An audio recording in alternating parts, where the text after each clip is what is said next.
Welcome to another Canadian Freedom Right video. This evening I'm going to talk about, it's going to be a quick video. Little different than normal videos, talking about all the regular crap we're dealing with as Canadians under this Liberal government. Tonight I'm going to talk about an interview done by Pierre Poilievre. He sounded like a statesman, like a Canadian leader should sound like. He had an interview today. I think it was today. He did his normal speech about what he plans to do with regards to housing and crime and all those other regular issues. And then he started taking questions. And I'm going to play a video of him answering a couple questions, but he sounds like a leader. And I'm not used to that because over the last 8 years, we've dealt with this fake veneered kindergarten drama teacher BS facade. The fakest prime minister in history, probably around the world. I mean, it's so irritating to listen to JT talk because you know it's BS. You hear his tone of voice. Everything is just BS. And the way he flip-flops on issues, won't take a side unless it benefits him. It's everything a leader shouldn't be. So, in this quick clip I'm going to play, at the end of his regular speech, Pierre's asked by none other than David Menzies from Rebel News, who was arrested recently and then released, trying to ask our Deputy Prime Minister a question. He asks about Bill C-11, the whole social media censorship bill, where the CRTC can decide what's Canadian and what you should be watching.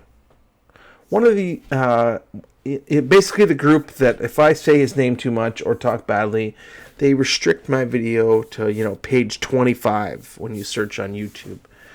He's gonna make a comment about that, and then the next question is about something even more serious, about world issues. Today there's a news story about how the U.S. and U.K. were firing, basically retaliating against the Houthi rebels and the Houthi military in Yemen. This group is backed by the it's the IRGC, the Iranian Revolutionary Guard Corps, the same group responsible for shooting down the flight recently where David Menzies was at, asking Christina Freeland the questions, where the Iranian Canadians who are here want justice for that, and they all want the Iranian Revolutionary Guard labeled as a terrorism group. The IRGC funds the Houthis, Hezbollah, maybe Hamas, some other groups. They are the world's largest sponsor of terrorism. So, in the Middle East, the Houthis are lower on the map with regards to geography. So any shipping lanes that come up towards the Middle East, they get basically first cracks at. And that's what they've been doing. Cracks. They've been firing rockets, drones. They've been military boats, gunboats at commercial shipping boats. Basically trying to make living hell in the Middle East in the sea. So I think NATO or our allies decided enough's enough. We're not going to stand for this like they should. And some of our allies have decided we're going to fight back and put them in their place, which they should.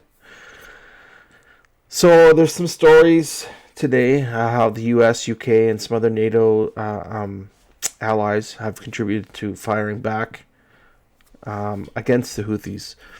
And it says Canada played a role, which we know they haven't, because Canada's a joke. There's stories about, JT just destroying our military. You know what is priority right now in the military? Woke ideology.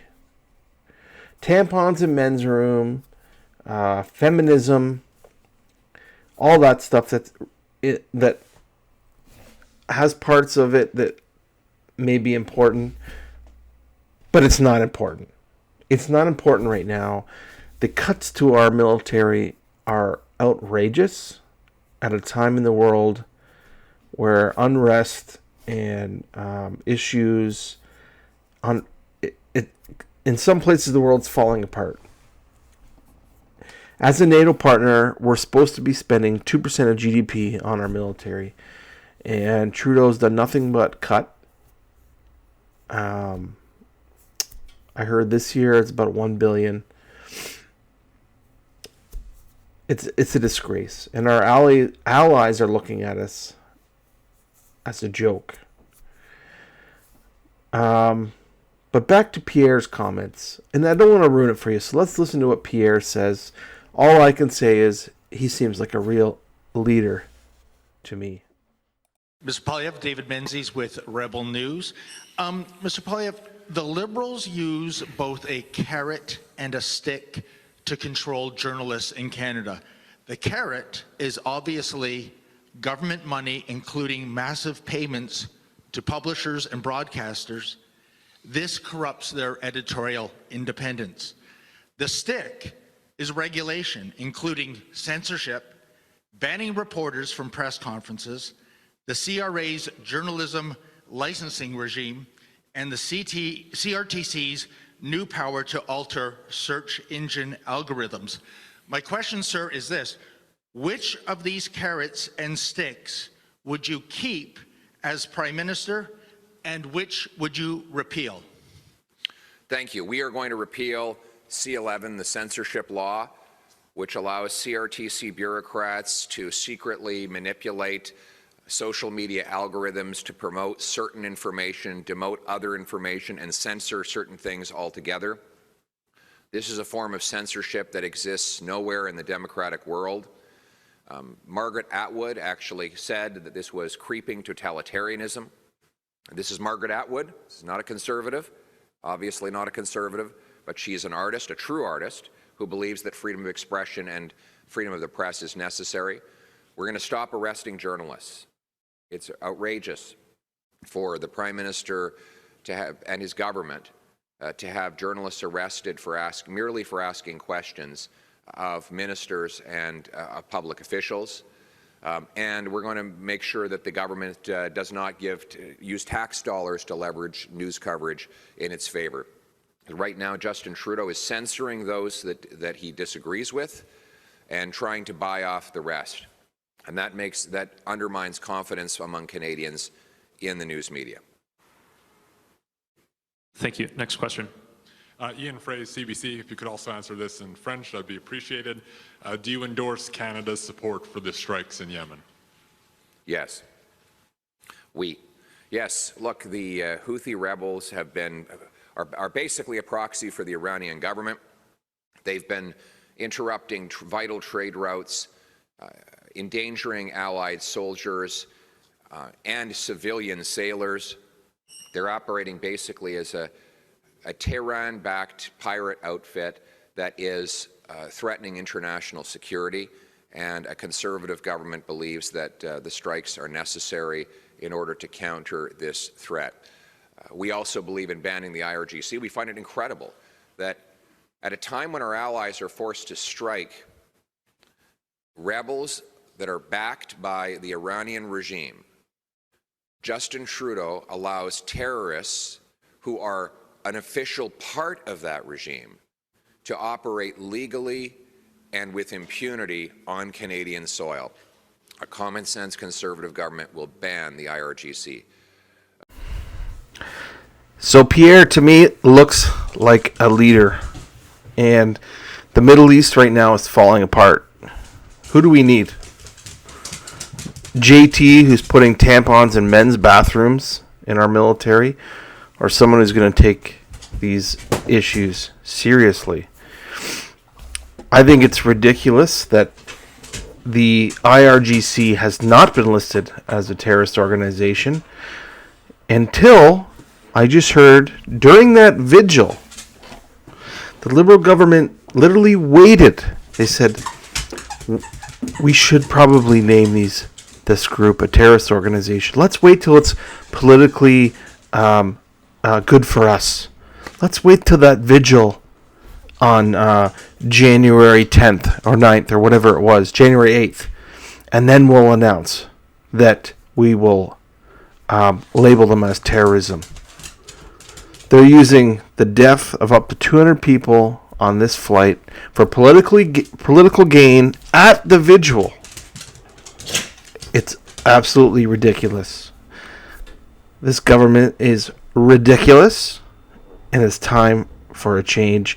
And I don't know about you, but that video says leader to me, and Justin Trudeau is nothing close to a leader. Tell me what you think. Thanks for joining me.